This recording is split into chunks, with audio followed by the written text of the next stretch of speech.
The last call. Nina's phone buzzed as she drove down the deserted country road. The glow of the screen illuminated her face in the dim cabin of her car. It was an unknown number. She hesitated before answering, her curiosity getting the better of her. "Hello," she said, trying to mask her anxiety.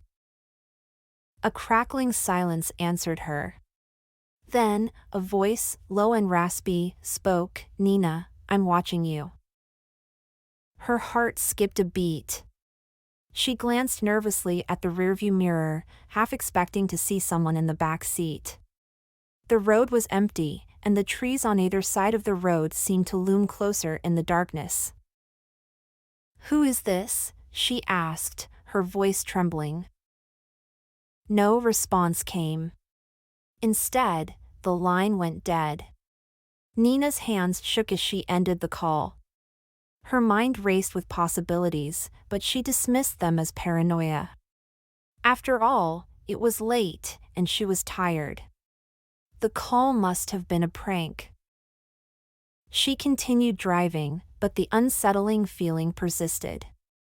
An hour later, she finally reached the small, secluded house she had rented for the weekend. The place was perfect for a quiet retreat, but tonight, the isolation felt more oppressive than peaceful. As she unpacked, her phone buzzed again. Another unknown number.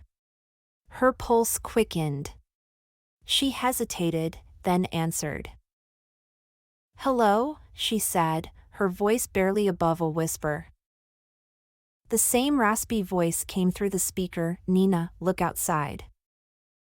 Her breath caught in her throat. The voice was unmistakably the same as before. She walked to the window, her heart pounding. The darkness outside was impenetrable. The only light came from the house's porch lamp, casting eerie shadows on the lawn. Nina tried to calm herself, telling herself it was probably someone playing a sick joke.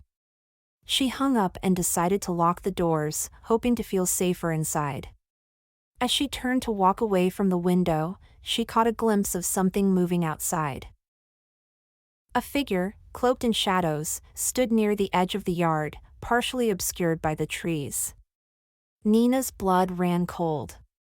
She could barely make out the figure's face, but the eyes, they were wide and unnervingly familiar. Her phone buzzed again. The same number.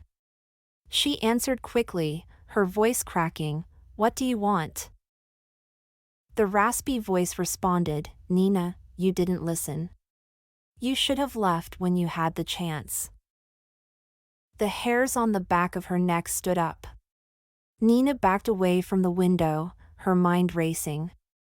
She reached for the landline phone to call the police, but it was dead. The power had gone out. Desperation clawed at her.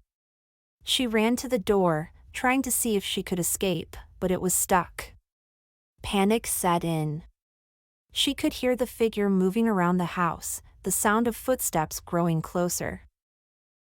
Suddenly, the lights flickered back on, and the phone rang. Nina answered it with trembling hands. The voice on the other end was silent. She turned to see the figure standing in the doorway of her bedroom, illuminated by the dim light. Nina's scream was cut short as the figure stepped into the room. It was a man with hollow eyes and a face twisted in a grotesque grin.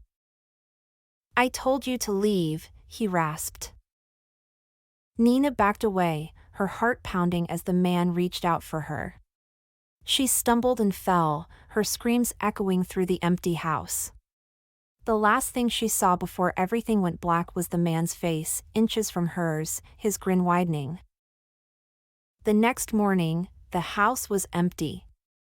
The police found no sign of Nina. Her phone lay on the floor, displaying a single message from an unknown number, the last call. The house remained abandoned, its silence now a permanent feature. The whispers in the walls continued, waiting for the next call.